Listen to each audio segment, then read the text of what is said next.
And wow, we actually had a reactive artillery there by Slayer, switching on over. 65 ammunition to bring that reactive artillery. And very good when you want to be defensive and try to hold some important points. So a completely valid way of using it there. There's a clump of guys, and well, you saw it just took out a whole bunch of guys.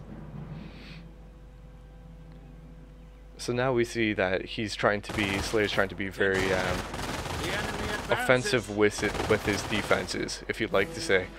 Basically, these heavy machine guns are very supporting. They should be used defensively to back up your Volksgrenadiers and other infantry. But instead, what he's trying to do is trap Kane in his base. That's a completely valid strategy, but it's quite weak, as you can see. As soon as the sniper comes out and starts taking some shots on your MG, then problems start coming about. And as we can see, Grenadiers actually making good use of their protection of camouflage to take out that sniper.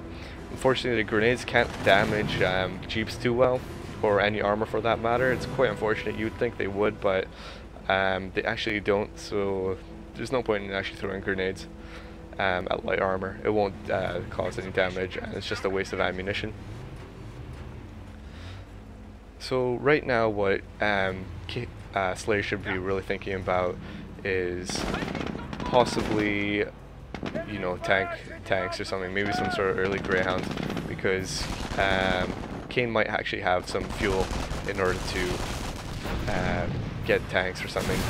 So he should really start thinking about getting Panzerfaust, anti-tank guns, or maybe even go into tanks, just to make sure. You always want to be one step ahead of your opponent. Always be ready for the unexpected. So as you can see, another sniper coming out. What he should have by now was a motorcycle, because as you can see, Kane that's his third sniper now. What he should have had was a motorcycle, because he's always he should be bringing in the expected. Reactive artillery coming down yet again. And here we go, as I said. Kane bringing out his first Sherman. This is looking very bad for Slayer. All he has right now is these Grenadiers that don't even have a Panzerfaust on them. This is very weak. I don't even, let's see if he has any other guys. So if you just flip on over to Slayer, all the units that he has right now, as you can see, he has only got one Grenadier squad, down to 2 health, with 1 Panzerfaust. If the Sherman comes out, he's in a very hard position. He's got no anti-tank whatsoever. By now he should be producing I've had some Grenadier squads, or you should have an anti-tank gun. He should have some mines down. He's got all this ammunition floating. If you have nothing to do with your ammunition, build mines. Your pioneers can build those mines. Just go to the construction menu, put them down where you think the enemy will be coming, and yeah, just use effectively all your resources. And unfortunately, Slayer actually lost his Panzerschreck there, or his Panzerschreck. This is a very good opportunity for Kane to just come up there, grab that Panzerschreck for himself, deny it from his opponent, and that is something I would definitely recommend. Always deny your enemy of their weapons. So as you can see, the Rifleman squad just picked up the Panzerschreck. He has absolutely no way of getting that back, or Slayer has no way of getting that back unless he drops this. And he actually took his MG as well, so this is looking very bad. He's got counters for everything. He's got MG for anti-infantry, he's got a tank, and Panzerschreck for anti-tank, so this is looking quite bad. As we can see, Kane is being very smart. He's recapturing everything that he lost. He used his Sherman to push forward, and now he's capping everything that he lost. And this is what I like to see. This is what I meant about putting observation posts on the high points. As you can see, this is a plus 16 point, and putting this observation post gave me plus 10, opposed to plus 3 from the low point down there. We actually have some bear droppers coming down right now with an anti-tank gun. This is a very bad position for Slayer. He needs to get his anti-tank out. Panther tanks are very strong tanks. Axis have some of the best tanks in the whole entire game, but does not mean that they're indestructible. If there's the AT power on the ground, then Panthers are not going to stand a chance whatsoever. What he should have done is draw that back. He should have had more anti-infantry on the field, so possibly some Volksgrenadiers with MP40s or some Grenadiers, something like that. Just take these guys on. At the moment, what would be a good attack would be to come in flanking ways. So along the side, have a Panther right here taking shots at this Sherman. Make sure that you're not far. Make sure you're far enough so that the anti-tank gun can't hit you. Come in over here with anti-infantry. Over here with anti-infantry. Make sure you're coming in all directions. You're putting on a big pressure on your enemy.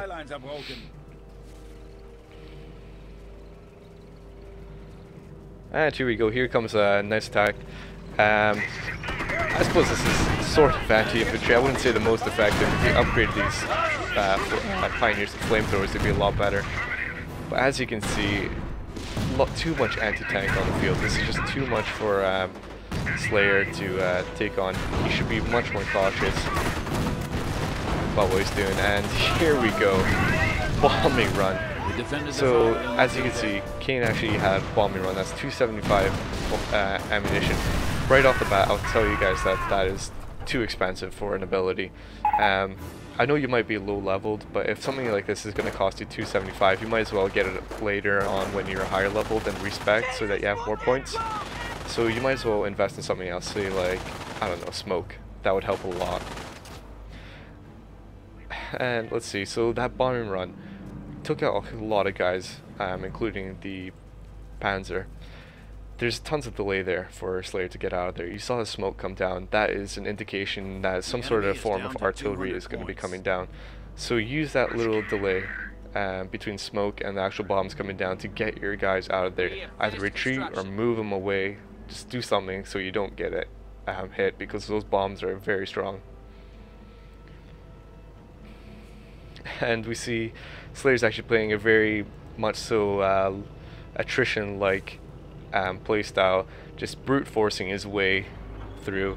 This is not the way to go. If you just keep on pounding through the same way, chances are you're gonna lose. If it didn't work once, if it didn't work twice, chances are it's not gonna work the third time. What you should be doing is focusing elsewhere on the map. Like as you see right now, there's absolutely nothing here except these little forces and this Sherman tank, opposed to all these guys over here. So he should be pounding away at him at this side, trying to break this down and forcing him to split up his guys over here, so that, you know, it'd be a lot easier to take this side out rather than attacking over here.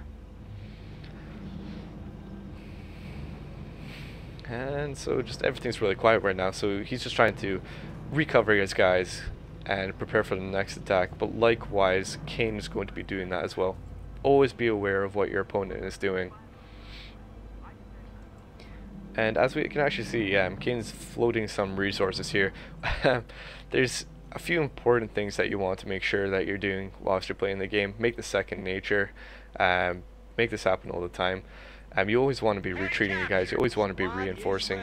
You always want to be building things, because when you have munitions and resources like this just holding up, well, it's not being used effectively, is it? So we actually see, I'm just gonna pause this really quick, slow this down. There we go. Another bombing run. Slayer's trying to be very smart by trying to take out Kane's base. Absolute valid strategy.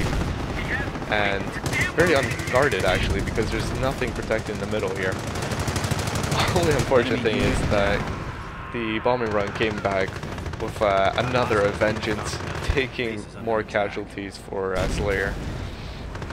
This is very bad. There's that delay again, so always be aware of your opponent's abilities. If there's three red smoke drops, that means that an artillery of some form is coming down. If there's green smoke, that means paratroopers or an anti-tank gun is coming down. So it's looking very bad for Slayer. The Shermans are upgunned, so they're better against tanks. And pretty much, I think the game is pretty much won. Slayer has lost so much. He's actually bunkering himself in his base, putting down all these tank traps. Unfortunately, these tank traps aren't put down so well. I mean, this wall could easily be broken down by Sherman. Yeah, there's not much else that these tank traps could do, really. Need to be positioned a bit better.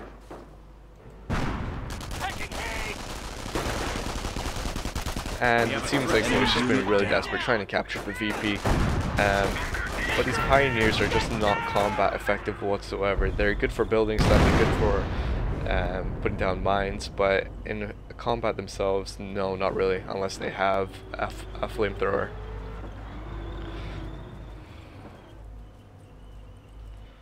And so it seems like the tides have changed. So basically Kane has bunkered down against Slayer. He's got all these guys over here. Slayer actually built an MG right in front of one of his MGs. There's actually no point for that, especially with this. I mean, this actual MG42 squad has a much longer range than the bunker itself. So this MG42 is perfectly fine.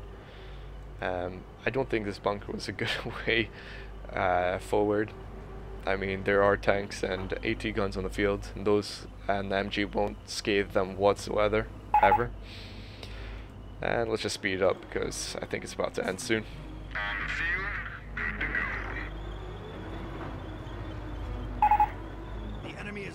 And as you see, Slayer is losing by points, so there's actually two ways to lose this game. By base annihilation, destroying your opponent's base entirely, including the bunkers, or by points. And as you can see, he's been bled with so much points that the game is actually over. So I'm just going to say, good game to Kane for winning that. Good game to Slayer for bringing this in, and hopefully learning from his mistakes, you could say. But there's a lot of ways to optimize your gameplay. You'll learn easily by just constantly practicing, especially 1v1s.